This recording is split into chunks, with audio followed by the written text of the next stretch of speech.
अस्सलाम वालेकुम जी, मेरा नाम है मोमिना बतूल और मैं आज आपके सामने हाजिर हूँ अपने शो के एक नए एपिसोड के साथ जिसका नाम है गोल्डन मोमेंट्स विद वीनस। और आज की जो गेस्ट हमारे साथ मौजूद हैं वो कौन है, वो क्या करते हैं और वो कैसे दिखते हैं, ये सब हम आपको दिखाएंगे भी और बताएंगे भी। लेकिन सबसे पहले आप जाकर उनका प्रोफाइल देखिए।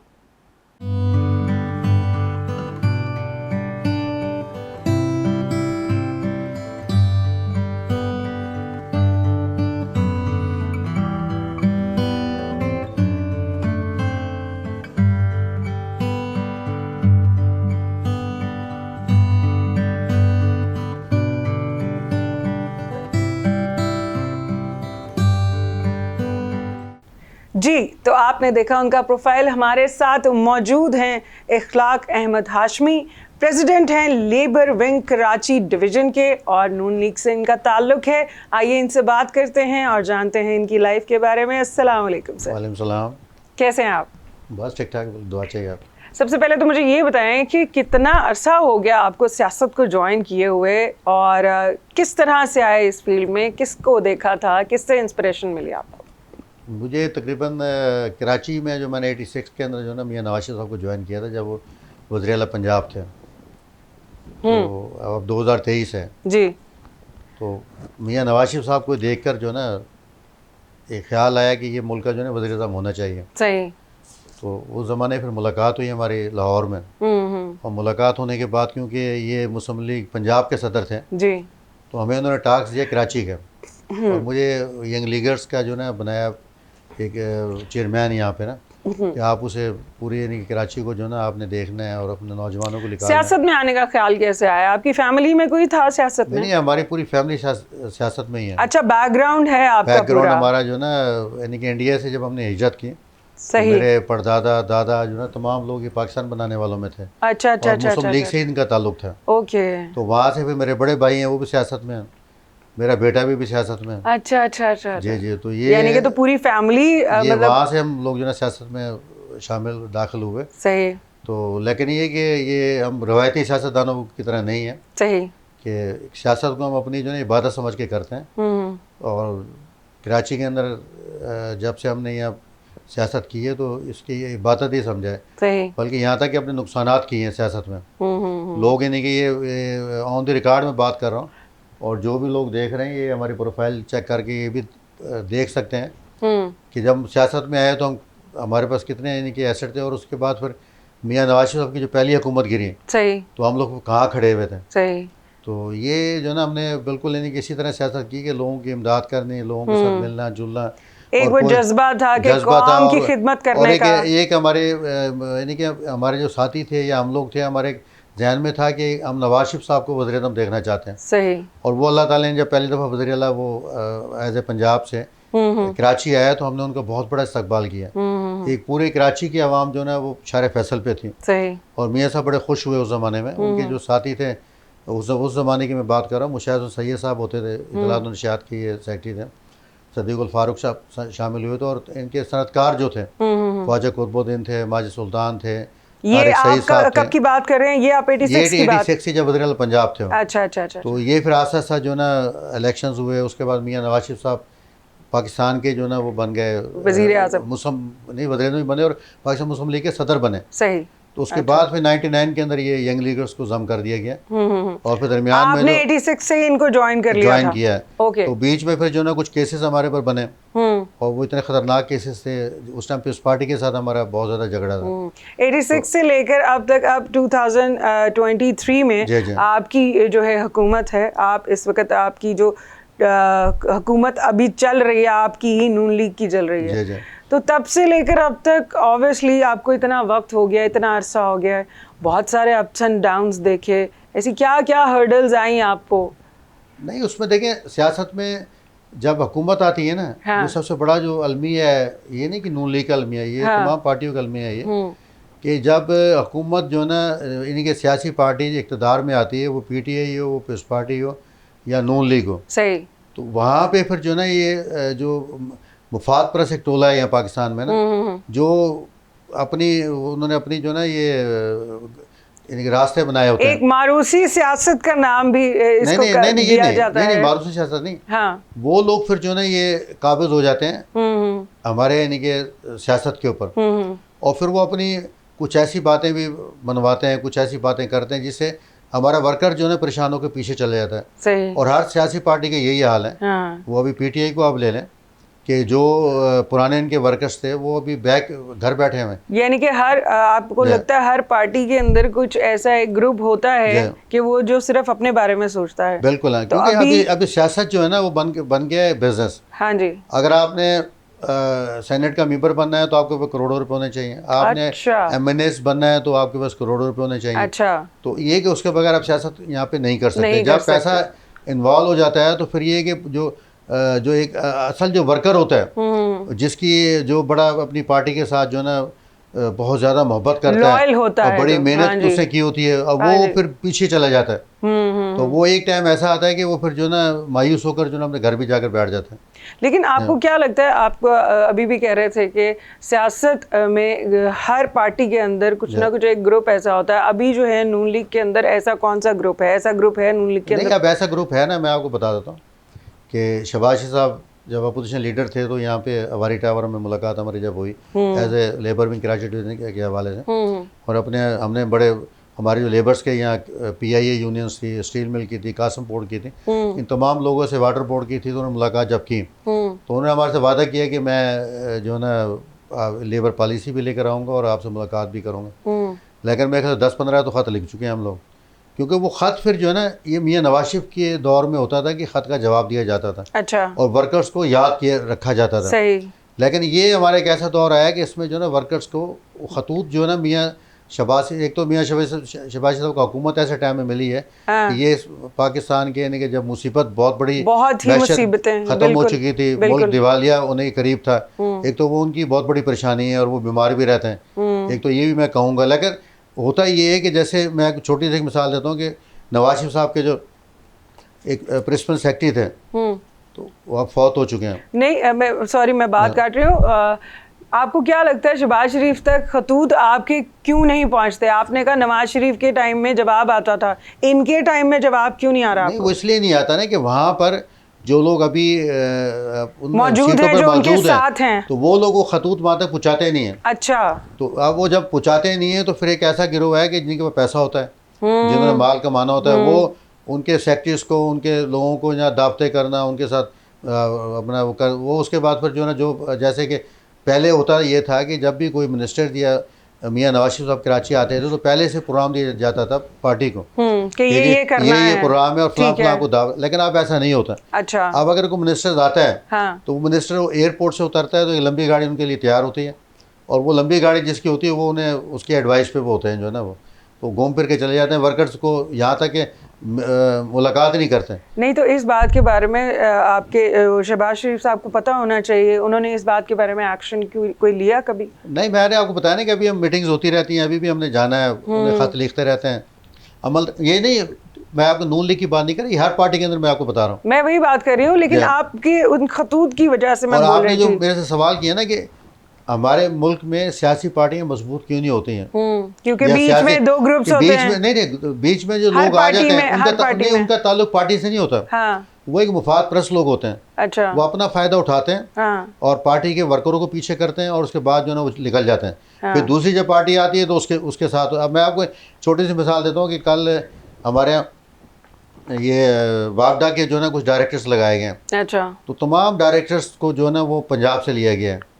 ऐसा क्यों? अच्छा, अब मुशीर हमारे तकरीबन को 32 हैं, मुआवने खुसूसी हम जिन्हें कहते हैं। तो मैं ये आपके प्लेटफॉर्म से ये ज़रूर कहूँगा, बेशक मेरा नून लीग से ताल्लुक है, एक तो हमने सबसे बड़ा जो जुल्म किया वो ये किया है कि उन्हें मुआवने खुसूसियों को हमने मिनिस्टर्स का दर्जा दे दिया कि उनके अखराजात जो ना बहुत ज़्यादा एक पाकिस्तान के ऊपर बोझ हैं जो ना। सही। अच्छा, वो अब कोई मामले खसूसी सिंध से नहीं लिया गया, लेकिन ऐसा क्यों हुआ? हालांकि सिंध का जो हमारे सदर हैं, हाँ। शाह शाह साहब, उन्हें जो ना बनाया जाता है, जैसे कि अमीर मकाम को 3-3 4-4 मिनिस्ट्रियाँ दी हुई हैं। हालांकि वहाँ भी बलोच केपी के अंदर भी हमारी हालत सही नहीं है नून लीग की, वहाँ से हम इलेक्शन आ रहे हैं। सही। और यहाँ से भी हम आ रहे हैं, लेकिन उन्हें क्योंकि नवाजा गया 3-3 मिनिस्ट्रियों ने दी गई। तो हमारा यहाँ इख्तलाफ होता है कि जब आप वहाँ पे दे रहे हैं तो कम सिंध को भी तो आप रखें। या नहीं, आपको क्या लगता है कि ये इतना बड़ा एक आप बात कर रहे हैं कि सारे जो हैं वो पंजाब से अपॉइंट किए गए, सिंध को या कराची को आगे क्यों नहीं किया जा रहा? आपको क्या लगता है इसमें? कराची को मैं इसलिए कह रहा हूँ, कराची को कोई सियासी पार्टी सही तरह से ऑन नहीं करती है। ऐसा क्यों हो रहा है? कराची के साथ इतनी ज्यादती हो रही है। वो पीस पार्टी हो, हाँ, वो नून लीग हो, वो तहरीक इंसाफ हो, वो कोई भी सियासी पार्टी हो, यही तो मेरा सवाल यही तो है कि हर पार्टी ने हुकूमत की ऑब्वियसली 70% 70% जो ना यहाँ टैक्स यहाँ से जाता है। मैं बता रही हूँ आपको, हर पार्टी की हुकूमत आई, पीटीआई की भी आई, आपकी भी आई और पीपल्स पार्टी की भी आई, लेकिन सिंध का या कराची के साथ एक सौतेलो जैसा सलूक क्यों होता है? नहीं देखिए, उसमें पता है कि मैं ये कहूँगा, मियाँ नवाज शरीफ साहब जब 2013 में आए, हाँ, तो कराची में 20 से 25 लोग जो ना रोज़ाना यहाँ मरते थे, जो ना यहाँ कराची में इतनी दहशतगर्दी अरूज पे थी। तो मियाँ नवाज शरीफ साहब जब आए, उन्होंने हालांकि कुर्बानी भी दी, एमक्यू की हुकूमत ख़त्म की, सही, और वहाँ पे उन्होंने कहा कि मुझे जो ना अमन चाहिए, और उसमें वो कामयाब हुए। सही। ये लोड शेडिंग का मामला था, बहुत खतरनाक की हद तक था। वो तो अभी भी वैसे का वैसा ही है। वो भी उन्होंने जो ना हल किया। अभी भी वैसे का वैसे ही। अभी लास्ट टाइम मेरे वो ख्याल में, मैं आपको बताता हूँ, जब हम लोग गए हुकूमत छोड़ के, लेकिन अभी तो आप लोग आ गए हैं ना, अभी 5 दिन हो गए हैं, जौहर में लाइट नहीं थी 5 दिन। नहीं, मैं उसी तरफ आ रहा हूँ ना कि हम जब गए हैं तो 0 के ऊपर थी लोड शेडिंग ना हमारे, और हमारे में वाफर मिकदार में जो ना बिजली थी। उसके बाद हुआ क्या कि जो हमारे पावर स्टेशंस हैं, जो पावर स्टेशंस को ना मरम्मत की गई, ना उन्हें जो ना चलाया गया, बल्कि पावर स्टेशन को बंद कर दिया गया। उसके बाद इमरान खान की हुकूमत में जो आपका ग्वादर के जो पोर्ट्स के ऊपर इतनी मेहनत की थी मियाँ नवाज शरीफ साहब ने ना, उसके अंदर एक छोटी सी मैं बताता हूँ कि वहाँ पे जो ना एक रेत जम जाती है। ये तो अब नहीं, मैं ना वो रेत जब वो निकाली जाती है बकायदा ना, वो भी नहीं निकाली गई कि वहाँ वो जहाज़ वहाँ पे लंगरदार नहीं हो सके वहाँ पे ना। सही। तो ये कि ये वो हमें सारे तोहफे मिले, और हमें बुलाया, नून लीग को जब बुलाया जाता है, खास तौर पे मियाँ बरादरान को, जब मुल्क मुसीबत में होता है। लेकिन देखिए, हमने जो कुर्बानी दी है, वो कुर्बानी दी है कि हम 1 के ऊपर थे अपनी मकबूलियत के अंदर, हम 2 के ऊपर आए, और सारा मलबा हमारे उस पर देखे ना, मुशीर मुआमले खसूसी, मुशीर वजीर, दूसरी पार्टी तो भी है ना। मैं ये कह रही हूँ कि अभी जब आप दोबारा से आपकी हुकूमत आ चुकी है, महंगाई इस कदर बढ़ चुकी है, एक बंदा, एक इंसान जो है वो सड़कों पे निकल के रो रहा है आज, महंगाई किस तरह से क्यों हुई है? महंगाई वो क्यों हुई है? आप देखें ना, जो एग्रीमेंट्स है ना, जो देखें, नहीं सुने, एग्रीमेंट जो IMF से किया गया, इमरान खान ने किया, उसके बाद उन्होंने सबसे बड़ा किया कि ये जो एग्रीमेंट्स था, वो एग्रीमेंट ख़त्म किया उन्होंने IMF के साथ, और तेल की कीमतें बरकरार रखी वहीं पे। जबकि तेल की कीमतें अगर उस टाइम बढ़ा देते ना हम लोग, तो ये जो प्रॉब्लम आज जो आया ना, ये प्रॉब्लम नहीं आता। उसके बाद आपका जो है ना स्टेट बैंक को आपने गिरवी रख दिया। आपका स्टेट बैंक का गवर्नर जो है, वो स्टेट बैंक को किसने गिरवी रखा? इमरान खान ने रखा है। आप पढ़े, वो तमाम कुछ यानी कि मौजूद है। अच्छा। ये वो सब प्रॉब्लम, क्योंकि IMF का जब तक कर्जा हमें नहीं मिलेगा, पूरी दुनिया हमें कर्जा नहीं देगी। लेकिन मैं इससे हटके एक बात करता हूँ कि हमारे सियासतदान अगर इस मुल्क का कर्जा उतारना चाहें, तो इस मुल्क का कर्जा उतारने का कोई बड़ा मसला नहीं है। बिल्कुल ऐसे ही है, बिल्कुल ऐसे है। क्योंकि सबसे देखें यहाँ पे मज़े जो कर रही है, ब्यूरोक्रेसी मज़े कर रही है। आपका जो है ना, मैं कराची किस तरह मैं आपको बताता हूँ कि कराची के अंदर जो ब्यूरोक्रेट हैं, जिनकी तनख्वाहें आप उठा लें, एक कमिश्नर, एक जो ना SSP के जो घर हैं, कितने बड़े बड़े घर हैं। एक सरगोदा का मैं पढ़ रहा था अभी, तो 33 आदमी उसमें मामूर है उसके घर के ऊपर। अब वो 33 आदमी की तनख्वाहें आपको पता है 33 कितनी तनख्वाहें उनकी। आज अगर सियासतदान अपनी प्रोटोकॉल को छोड़ दें 2 साल के लिए, अपनी तनख्वाहें जो है, क्योंकि देखिए कोई भी वजीर, कोई भी MNA, कोई भी MPA, वो अमीर तरीन आदमी है। कोई मुझे आपने बताया कि जिसके पास करोड़ों रुपए नहीं होंगे, उसको सीट नहीं मिलती है। अच्छा, वो देखें, वो अगर अपनी तनख्वाहें ना लें 2 साल के लिए, अच्छा, ये रजाकाराना तौर पे अपनी तनख्वाहें, जैसे कि शहबाज शरीफ साहब तनख्वाह नहीं लेते हैं। अच्छा, अब तनख्वाह नहीं लेते हैं, बिलावल तनख्वाह नहीं लेते हैं। अच्छा, तो ये भी अगर ऐलान कर दें, तो ये आपको पता है टेलीफोन के बिल्स ये लेते हैं, बिजली के बिल ये लेते हैं, और ये लाखों रुपए की हमारी जो PIA जो बर्बाद आज हो रही है, PIA इतने टिकट देती है, या MNS के टिकट जाते हैं जो ये खसारे में जा रही है।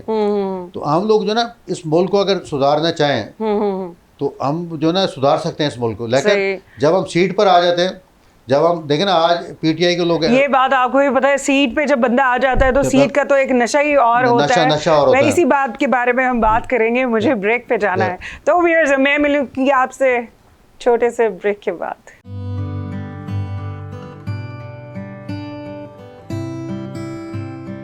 वेलकम बैक जी। हम आ गए हैं ब्रेक से वापस और हमारे साथ मौजूद हैं इखलाक अहमद हाशमी साहब। हाशमी साहब, मुझे ये बताइए, ये बड़ा इंटरेस्टिंग जो है आपने मुझे ये बात बताई है कि एक घर में रह के दो पार्टियों के लोग कैसे रह सकते हैं, और वो भी बेटा। नहीं देखिए, जमहूरियत जो है इसी का नाम है। अच्छा। हर शख्स को जो है, हर बच्चे को, हक बेटे है। को, बाप को, बीवी को, बहन को, हाँ उन्हें ये हक हासिल है हाँ कि वो किसी भी सियासतदान का साथ दे। हाँ, लेकिन बहस होती है। अमूमन बहस होती है, नाश्ते में बहस होती है, खाने में। खाना तो ज़्यादा बाहर ही खाते हैं हम। हाँ हाँ शाम का, रात का खाना होता है, कहीं हाँ, बैठते तो बहस होती है। हाँ। वो अपने लीडर को अच्छा कहते हैं, हम अपने लीडर को अच्छा कहते हैं। मतलब बहुत ज्यादा एक दूसरे जो है अपने अपने लीडर्स के लिए आप बहस कर रहे होते हैं। बेचारी आपकी वाइफ तो फंस जाती होंगी बीच में। नहीं, वाइफ बच्चों का साथ देती है, आप अकेले रह जाते हैं। तो मैं अकेला रहता ना। तो फिर उस वक्त क्या आप कहते हैं कि भैया तुम लोग सारे एक तरफ हो गए हो, मैं एक तरफ हो गया हूँ? ज्यादा बहस किस बात पे होती है? नहीं देखिए, सियासत एक ऐसा ये ऐसी खेल है सियासत जो है ना ये। हाँ। तो मैं जो अपने बेटे को कहता हूँ, मैं ये कहता हूँ कि सियासत बड़ा खतरनाक चीज़ है ये। अभी इलेक्शंस उसने लड़ा वहाँ पे ना, मॉडल कॉलोनी से, और वो जीती हुई सीट उसे हरा दिया गया। ऐसे कैसे? धांधली जो होती है।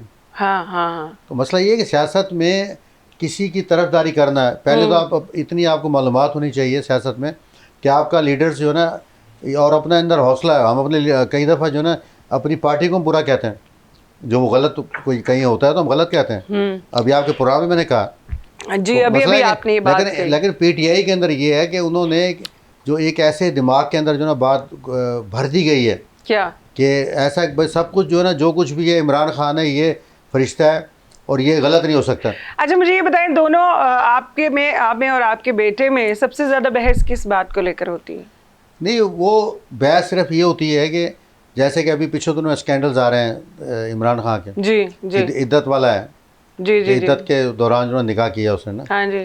तो उसके बाद बुशरा बीवी का जो मामलात हैं या फवाद चौधरी के मामलात हैं, ये तो उनकी पर्सनल लाइफ हो गई ना। नहीं मैं पर्सनली, मैं वैसे ही मैं कह रहा हूँ कि देखें, पर्सनल जो जब आदमी सियासतदान बनता है ना, तो उसकी जो लाइफ है ना वो फिर पब्लिक हो जाती है, पर्सनल नहीं रहती। पर्सनल नहीं रहती उसके। वो उसका जो कोई भी जो किरदार है ना, कोई भी काम उसका, वो फिर जो ना पब्लिक लाजमी उसे कहेगी कि ऐसा है ऐसा है। और इसी के ऊपर जो ना जो वोट जो ना दिया जाता है ना, इसी पर्सनल लाइफ के ऊपर जो ना दिया जाता है। मुझे तो अभी तक मैं इस शॉक्ड के अंदर हूँ कि एक ही घर में रह के दो लोग, मतलब बाप बेटा जो है वो डिफरेंट पार्टीज को सपोर्ट कर रहे हैं, और बीच में जो मदर हैं ऑब्वियसली वो बच्चों का ही साथ देती है। बच्चों का साथ देती है। माएँ बेचारी क्या करें? नहीं तो माँ तो हमेशा देती है, जब बच्चे जवान हो जाए तो माँ तो हमेशा जवान बच्चों के साथ चली जाती है ना। हाय, आप ये नहीं कहते हो, तुम लोगों ने मुझे केला कर दिया। नहीं तो कई दफ़ा कहा है हमने कहा सारी उम्र में कोई कमाते हुए खिलाते हुए, तो अभी आप लोग करते हो पीटीआई की बात। तो ये कि ये हम भी कहते हैं ठीक है, सीखो जनाब। और अभी जब इलेक्शन आ रहा है तो मेरे बड़े भाई हैं वो आए हुए, तो उन्होंने कहा यार तुम नून लीग में आ जाओ, हम तुम्हें यहाँ से इलेक्शन लड़ाएंगे जो। तो बात वो एक होता है ना जहन में कि नहीं जी, बस वो एक माइंडसेट उनका अब जो है उस तरफ है। अच्छा, मुझे ये बताएं, खाने आपको किस तरह के पसंद हैं? नहीं, मुझे देसी खाते हैं या फिर चाइनीज या फिर कॉन्टिनेंटल, किस तरह नहीं, के मैं खाने? देसी खाने खाता हूँ जी। और आज तक क्या पसंद है देसी खानों में? नहीं, मैं ज़्यादातर जो ना ये अपना गोश्त वगैरह मैं इस्तेमाल ज़्यादा नहीं खाता, मैं अवॉइड करते हैं। दालें है, सब्जी है, इस किस्म की चीज़ें हम लोग खाते हैं जो। अच्छा, ये तो बहुत ही ज़्यादा सिंपल खाना है। नहीं देखें, इस दौर में जो ना अगर सिंपल खाना खाएं तो आप अपनी सेहत को अपनी ना बरकरार रख सकते हैं आप। या फिर ये आदत डाल लें क्योंकि आगे महंगाई होने वाली है, तो गोश्त तो वैसे ही 10 तरफ से बाहर हो जाएगा। नहीं, महंगाई की बात नहीं है। देखिए, आप जब बाहर जाते हैं आपको नहीं पता कराची में कि जो होटल वाला जो है वो आपको गोश्त में क्या खिला रहा है। हाय, कितनी बड़ी बात बता दी आपने। आप ही लोग चैनल्स पे जो आप एंकर्स हैं, आप ही लोग बताते हैं ना कि फलां जगह ये है, फलां जगह ये है, फलां जगह वो। सारे स्कैंडल्स आए हैं अभी तो इन चीज़ों को देखने के बाद। हाँ जी, हाँ जी। अच्छा, अभी मैं हमारे गांव के लोग थे तो उन्होंने, हम लोग गए वहाँ पे, अब उन्होंने बताया कि जी ये जो ना ये मरी हुई मुर्गियाँ नहीं होती हैं, हाँ जी, ये अमूमन जो ना छोटी जो शादी हाल जो होते हैं वहाँ पे इस्तेमाल होती हैं। अल्लाह अकबर। तो अब मुझे बताएं कि आप क्या, इससे अच्छा है कि आप मतलब आप प्रेफर करते हैं घर का खाना बना हुआ हो या दाल या सब्जी बनी हुई हो? जी जी बिल्कुल। ओके, खुद खाना बनाते हैं? हालांकि मेरी अपनी बीवी बेहतरीन किस्म का खाना बनाती है। हाँ। तो और बड़ा अच्छा खाना बनाती है, और वो इसमें मशहूर है हमारे पूरे खानदान में। अच्छा। जी बिल्कुल है। तो आप खुद कभी खाना बना के कुछ खिलाया है? नहीं, हमने तो आज टाइम नहीं मिलता कि खाना खिलाएं किसी को जो ना। वाइफ को चाय भी नहीं बना के दी आपने कभी? नहीं, कभी कभार वाइफ चाय नहीं पीती है, कभी कभार हम अपने लिए चाय बना लेते हैं। तो क्या आप खुद ही अपने लिए बना लेते हाँ, हैं? कभी कभार जैसे होता है जो मुलाजम नहीं है, सोया हुआ है, तो अच्छा, चाय बना लेते हैं, ये तो बहुत अच्छी बात है। और मुझे ये बताएं कि आपको ऑब्वियसली एनिवर्सरी याद रहती है?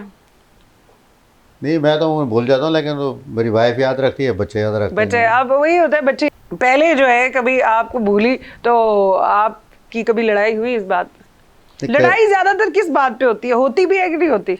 नहीं, देखें, वो मियाँ बीवी नहीं जिसमें लड़ाई ना हो। बिल्कुल, लड़ाई के बड़ा बाद बड़ा जरूरी है। लड़ाई के बाद जो ना मोहब्बत होती है, बिल्कुल ऐसे ही है, मतलब और ज्यादा होती है। बिल्कुल। हाँ, क्योंकि अब क्योंकि मेरी अपनी वाइफ ने बड़ी सख्त तकलीफें बर्दाश्त की हैं हमारे सियासत में आने के बाद जो है ना, तो जाहिर सी बात है उसका हक बनता है लड़ाई लड़ने का ना। तो अब जब लड़ती हैं तो आप क्या करते हैं, चुप करके सुन लेते हैं? चुप करके सुन के बाहर चले जाते हैं, बाहर चले जाते हैं, मतलब आप कहते हैं आप अपना गुस्सा निकाल लो जितना निकालना है। तरीकेकार भी ये होना चाहिए, अगर आप मुकाबला करेंगे तो ज्यादा फटा होगा।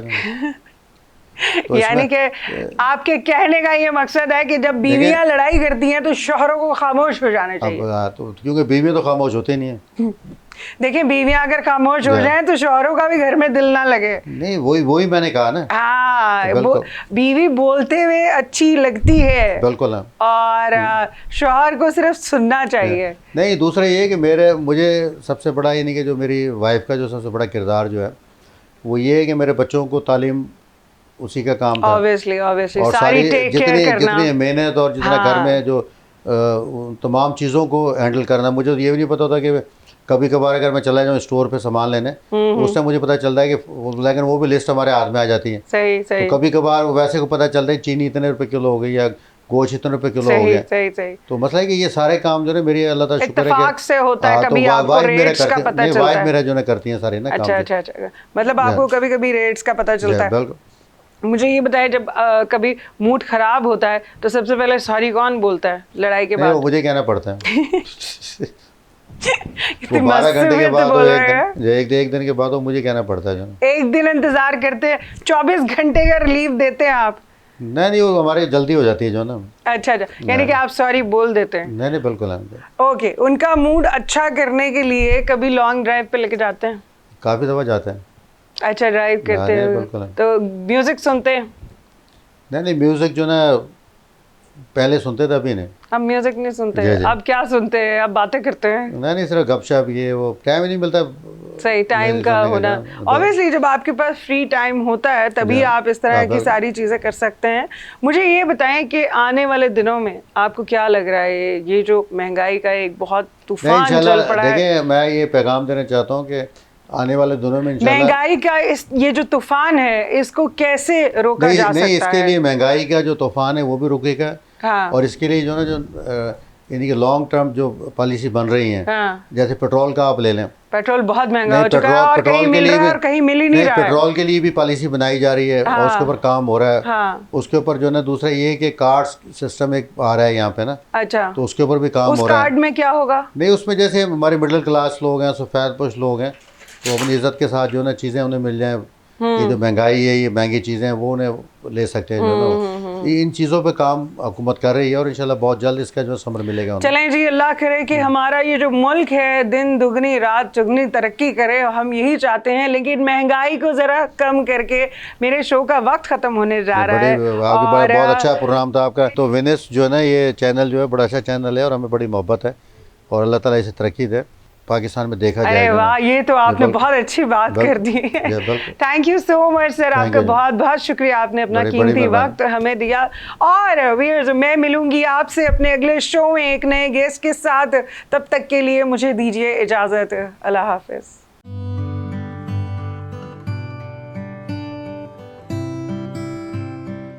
Welcome back. हम आ गए हैं ब्रेक से वापस और हमारे साथ मौजूद हैं इखलाक अहमद हाशमी साहब, जो कि प्रेसिडेंट हैं। और सर, मुझे ये बताएं, मौजूदा हालात के बारे में क्या कहना चाहेंगे? ये मौजूदा हालात वाकई इनके बड़े ख़तरनाक हैं और गरीब इस टाइम जो है ना बहुत ज़्यादा गरीब और दिन ब दिन गरीब होता जा रहा है। नहीं, गरीब के अलावा जो मिडिल क्लास है हमारा, देखिए सबसे बड़ी जो परेशानी मिडिल क्लास के लिए है, जो किसी के आगे हाथ नहीं फैला सकता जी। और जो आज जो है सफेद पोश लोग होते हैं, सफेद पोश जो लोग मैं होते वही हैं, बात कर रही हूँ कि जो गरीब है वो बेचारा फिर भी मतलब हाथ फैला लेगा, मांग के खा लेगा। जो मतलब अमीर लोग हैं उनके पास तो फिर भी कुछ ना कुछ होगा। बिल्कुल। अब हम जैसे जो मिडिल क्लास लोग हैं, मैं अपनी बात कह रही हूँ, तो हम तो किसी के आगे हाथ भी नहीं फैला सकते। बिल्कुल सबसे ज्यादा प्रॉब्लम जो है वो middle class middle family class के लिए। अच्छा, अब मैं क्योंकि मेरा लेबर से ताल्लुक है, जी अब मेरे लेबर के एक मजदूर को 18,000 से तनख्वाह ज़्यादा नहीं देते हैं। सही। ये 25,000 सिर्फ कहते हैं लेकिन नहीं देते हैं तनख्वाह। अच्छा। और हज़ारों मुलाजमीन को जो है ना बड़ी बड़ी जो टेक्सटाइल मिल्स है ना, जो जैसे गुलाम है, अलकरम है, बड़ी यूनिस टेक्सटाइल मिल है, इन लोगों ने हज़ारों लोगों को बेरोजगार कर दिया है। हाँ। अब आप मुझे बताएं कि 18,000 जो एक मजदूर लेता है हाँ। वो कहाँ जाएगा? और आपको पता है पाकिस्तान के अंदर 7 करोड़ की आबादी है मजदूरों की। 22 करोड़ में कितने 7 करोड़ मजदूर हैं यहाँ पे, मजदूर हैं यहाँ पे, जिसके ऊपर हमारी कोई तवज्जो नहीं है। हम बड़े बड़े नारे लगाते हैं। अभी पिछले दिन हमने प्राइम मिनिस्टर्स को ये कहा कि जनाब आप मजदूरों के हर शहर के अंदर गवर्नमेंट की ज़मीनें बहुत पड़ी हुई हैं, सही, कम से कम ये कि इन मजदूरों को 80-80 गज का एक घर दे दिया जाए। बिल्कुल ऐसे ही है। और उनकी कुछ हेल्प हो जाएगी, जब कम से कम उनके सर पे छत आ जाएगी। अब देखें कराची में लैंड माफिया ने हज़ारों एकड़ ज़मीन पे कब्जा किया हुआ है, गोठे बना देते हैं यहाँ पे, करोड़ों अरबों रुपए कमा रहे हैं यहाँ से ना। लेकिन मजदूरों के जो फ्लैट बने हुए हैं ना, जो हज़ारों के तो अभी आपके जो है पार्टी इस पे काम कर रही है? नहीं, मैं वही बताना चाह रहा हूँ कि हज़ारों जो फ्लैट ये हमारे कराची में बने हुए हैं, हाँ जी, लेकिन उन फ्लैटों का कब्जा नहीं दिया जा रहा मजदूरों को। ऐसा क्यों? इनकी नाअहली, इनकी गफलत, या ये मजदूर को जो ना उनका हक देना नहीं चाहते। कौन लोग हैं वो? ये पीस पार्टी की हुकूमत है हमारी। अच्छा। और सईद गनी साहब हैं उसके लेबर के मिनिस्टर, जिन्हें फुर्सत ही नहीं है। अच्छा। तो जरदारी साहब को भी चाहिए कि एक लेबर का जो मिनिस्टर है उसकी फुल फ्लेश एक मिनिस्ट्री है, और उसे जो ना बजाय ये कि अपने साथ लगाएं या उसे ओहदा दें कराची का, तो उसे तो मजदूरों के काम के लिए लगाना चाहिए कि कहाँ कहाँ फ्लैट हैं, कहाँ कहाँ पे प्लाट देने हैं, कहाँ पे तमाम सियासी पार्टियों को बुलाएं। लेकिन अभी जो मौजूदा हुकूमत चल रही है, आप उसके बारे में क्या कहना चाहेंगे? नहीं, मौजूदा हुकूमत देखें, जो मैं शहबाज शरीफ साहब के बड़ा हमें यकीन है, और वो अपनी बीमारी की हालत के अंदर भी इस मुल्क के लिए काम कर रहे हैं ना, और बड़े वो सच बोलने वाले इंसान हैं, तो जिनकी लोग मजाक उड़ाते हैं, सही, लेकिन उन्हें शर्म नहीं आती। वो एक सच कहते हैं कि जी यार ये हो रहा है, तो वो कहते हैं देखें जी ये फलाना हो गया, लेकिन वो ये नहीं देखते कि इमरान खान की हुकूमत में जो एयरपोर्ट से जो मेट्रो नहीं चला सके थे, ये उन्होंने अपनी चंद दिन की हुकूमत के अंदर जो ना मोटर वो जो अपने मेट्रो जो ना बस चला दी। तो उनके काम नहीं देखते हैं। देखें, ये जो महंगाई की लहर है पूरी दुनिया में, सही, मुझे बताएं कौन से मुल्क में जो महंगाई की लहर नहीं है? आपका इंग्लैंड को ले लें, कोविड के बाद ऑलमोस्ट हर बंदा अभी का आप देख लें, किसी मुल्क को आप उठा के देख लें, उसके बावजूद भी पाकिस्तान के अंदर महंगाई इतनी ज्यादा नहीं है यहाँ पे। लेकिन क्योंकि हमारे गरीब नहीं, लेकिन मैं उधर ही आ रहा हूँ, क्योंकि हमारे गरीब लोगों की तादाद ज़्यादा है यहाँ पे। अगर हमारी हुकूमतें गरीबों पे तवज्जो दें, हम जो अपने जो करोड़ों रुपए अरबों रुपए खर्च कर देते हैं इधर उधर की जो ना प्रोटोकॉल के ऊपर और अपनी फजूल खर्चों के ऊपर। ये कहना चाह रहे हैं कि प्रोटोकॉल्स जो हैं अगर वो बंद हो जाएं तो पैसे बच सकते हैं? मुझे बताएं कि जब प्रोटोकॉल हम अब मुझे जितने पीटीआई के मिनिस्टर्स हैं बगैर प्रोटोकॉल के हैं ना, हाँ जी, अभी तक तो कोई नहीं मरा, अभी तक किसी ने उसे किसी को नहीं मारा। तो भाई ऐसा नहीं है, सही। अल्लाह ताला देखे, मुर्जा भुट्टो, बेनज़ीर भुट्टो का जो भाई था, सबसे ज्यादा जो गार्ड्स थे उसके साथ है, बिल्कुल ऐसे है। लेकिन जब मौत आई तो उन गार्डों की मौजूदगी में ऐसे ही बोला जाता है ना, जिसे अल्लाह रखे, जिसे अल्लाह रखे। हमारे जो ना ये जब लंदन जाते हैं, अमेरिका जाते हैं, तो वहाँ रोडों के ऊपर घूम रहे होते हैं। आज बाजवा साहब को देखें दुबई के, वो अपने बेटे के साथ जो ना वो क्रॉस कर रहे हैं, बिल्कुल ऐसे रोड क्रॉस कर रहे हैं ना, बिल्कुल ऐसे ही है। लेकिन यहाँ पे आपको पता है आर्मी चीफ जब आता है आपका, ये पूरे इलाके जो ना बंद कर दिए जाते हैं आपके। तो यार ये कौन से सरखाब का पर लग जाता है कि तो आपको क्या लगता है who is the responsible for this? किसको आप हम लोग खुद हैं, हम खुद कैसे हो सकते हैं? हम सियासतदान हैं।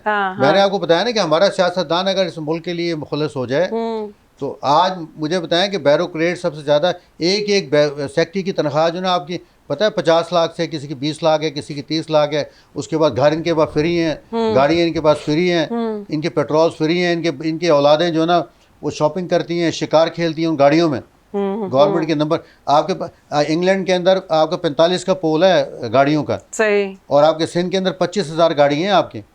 25,000 गाड़ियाँ के पेट्रोल, उसका मेंटेनेंस आप वो लगा सब लें, फ्री है, वो सब फ्री है। और जब मिनिस्टर्स के बाद आप जाएं सेक्रेटरीट में जब जाते हैं आप, तो उनकी गाड़ियाँ 1 घंटा पहले जो है ना स्टार्ट हो खड़ी हो जाती हैं जब कि ये साहब आ रहे हैं अंदर से ना। हो। तो मतलब ये चीज़ें हमें ख़त्म करनी है। और ये अब उस तरफ ये मुल्क आ रहा है, ये बता दूं मैं आपको, अगर हमारे सियासतदानों ने होश के नाखून नहीं लिए और इन्होंने अपना किबला चेंज नहीं किया, और बहुत जल्द ये मुल्क जो है और ये वो बहुत जल्द जो है ना बिल्कुल क्योंकि बर्बादी के अभी जो है दहाने ना पे। ये नहीं, अभी जब कौमें बनती हैं ना तो कौमें इसी तरह बनती हैं कि कौम जब ये लोग जब खड़े हो जाते हैं तो बड़े बड़े लोगों को जो है ना ये उठा के फेंक देते हैं। मुझे ये बताएं, आपकी स्कूलिंग कहाँ से थी? नहीं, मैं ये कि हमारा कस्बा है कुतुबपुर, एक दुनियापुर ज़िला लोधरा में। तो आपने अगर देखा होगा तो ये खानेवाल टू लोधरा का एक कार्ड लाइन है जहाँ अभी तो मोटर पे बना दी है शबाशी साहब ने वहाँ पे। तो कुतुबपुर एक कस्बा है, वहाँ से मैंने यानी कि मैट्रिक किया। हाँ जी। उसके बाद ना फिर इंटर कराची में किया यहाँ पे। अच्छा। तो वहाँ से फिर जो है ये आसाती तौर पे कराची आ गए। अच्छा। तो बस यहाँ के फिर कराची के होके रह गए जो है, यहीं पे शादी हुई, यहीं पे बच्चे हुए, यहीं पे बच्चों की तो शादी। कॉलेज में मतलब किस तरह के थे, लाओ बाली से थे या फिर बड़े काम डाउन रहने वाले बंदे थे आप, किस तरह? नहीं, वो आप शुरू से अल्लाह ताला का शुक्र है कि जो लाइफ गुजारी है ना, तो क्योंकि स्ट्रगल की एक लाइफ थी। और कराची जो में एक स्ट्रगलर की जो लाइफ होती है वो बड़ी ही काम डाउन होती है, बिल्कुल क्योंकि ना, तो उसने क्योंकि मेरे वालिद साहब, अप्स एंड डाउन्स देखे क्योंकि होते मेरे हैं। वालिद साहब जो ने के बड़े जिम्मेदार थे इलाके में। उसके बाद जब हम लोग आए तो मैंने खुद अपना यहाँ हमने यानी कि जीरो से शुरू किया। सही, हर बंदा जीरो से और शुरू अपना करता मकाम है। यहाँ बनाया। बिल्कुल, कराची एक बड़े हाँ। शहर के अंदर नाम बनाना बहुत बड़ी बहुत बात, मुश्किल काम है लेकिन यहाँ हर पे ना। इंसान, मैं समझती हूँ जिंदगी में आप जीरो से ही स्टार्ट करते हैं। बिल्कुल हाँ, बात सिर्फ स्टार्ट होने की होती है और उसके नहीं, बाद बहुत मुसीबतें ही बहुत आती हैं। कराची में हमने बड़े बुरे वक्त देखे हैं यहाँ पे ना। तो मैं आपको बताता हूँ, मैं बेसिकली मैं जर्नलिस्ट था, मेरा एक पेपर था, सियासी उफक नाम था उसका। अभी तो आगे जो है हमारा दोस्त है वो चला रहा है उसे। अच्छा, आपने जर्नलिज्म पढ़ी थी? नहीं, जर्नलिज्म मैंने नहीं की। तो फिर जर्नलिस्ट थे आप? जी।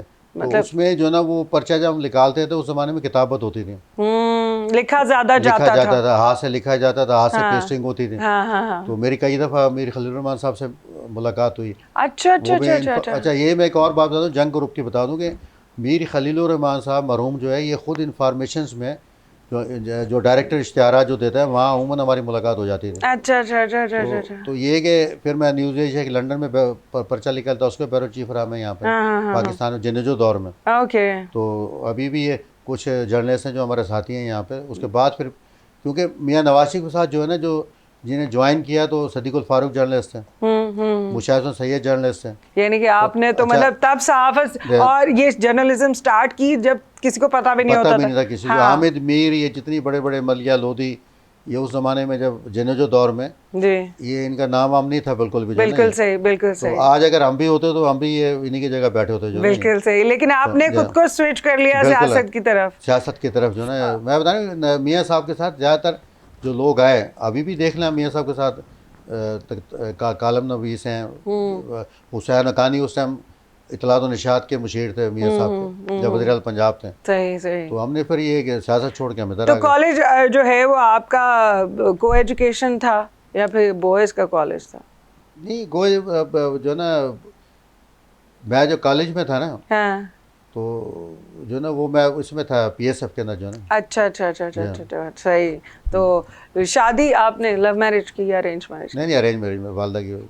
Total arrange marriage? टोटल। देखा भी नहीं? मैंने तो देखा भी नहीं था। देखा भी नहीं, बल्कि मैंने वो निकाह के बाद ही देखा है। तो फिर उसके बाद सरप्राइज अच्छा लगा आपको? नहीं, अल्लाह ताला यानी कि वालिदैन की सबसे बड़ा जो मसला है कराची में, लोग कहते हैं जी कराची की लड़कियां जो ना वो साथ नहीं देती हैं। हाँ। जो एक अमूमन जो है यहाँ कहा जाता है ना। लेकिन मेरी बीवी ने, क्योंकि सियासत में जब अप एंड डाउन हुआ, इस पार्टी के साथ हमारा झगड़ा था, बहुत खतरनाक किस्म का झगड़ा था। बिल्कुल। और हम फ्रंट लाइन पे थे यहाँ पे। तो हमें फिर FIR भी कटी, जेलों में भी जाना पड़ा। तो ये वाहिद यानी कराची की जो मेरी बीवी जो लड़की थी कराची की, उसने मेरा खड़े होकर साथ दिया। सही। यानी कि वो बैक नहीं हुई।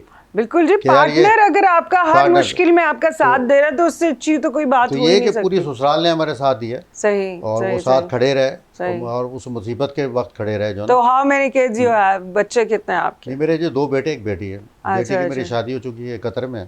अच्छा। अभी बेटे की मेरी 24 को हुई है शादी जो। तो अपने बच्चों में अपनी झलक नजर आती है किसी में? नहीं, मेरा जो बड़ा बेटा वो पीटीआई में है। वो अरे बिल्कुल। ये क्या बात और उसने है! अभी इलेक्शन लड़ा है वाइस चेयरमैन का ना, मॉडल तो वो जीत कॉम्बिनेशन। गए हैं? नहीं, उन्हें तो इस टाइम आपको पता है जिस तरह से इलेक्शन हुए हैं यहाँ पे, हाँ हाँ हाँ। वो उसी का नज़र हो गया, लेकिन वो सीट जीती हुई इनकी सीट थी। तो ये क्या बात हुई है कि घर नहीं, में वो- दो ऑपोजिट पार्टीज कैसे नहीं, दो असल में पार्टी के लोग रह असल रहे में हैं? हुआ ये कि इकरा यूनिवर्सिटी के अंदर हुनैत लखानी साहब मरूम होते थे। यहीं से हम अपनी बात को कंटिन्यू करेंगे। या। तो ये मैं मिलूंगी आपसे छोटी सी ब्रेक के बाद।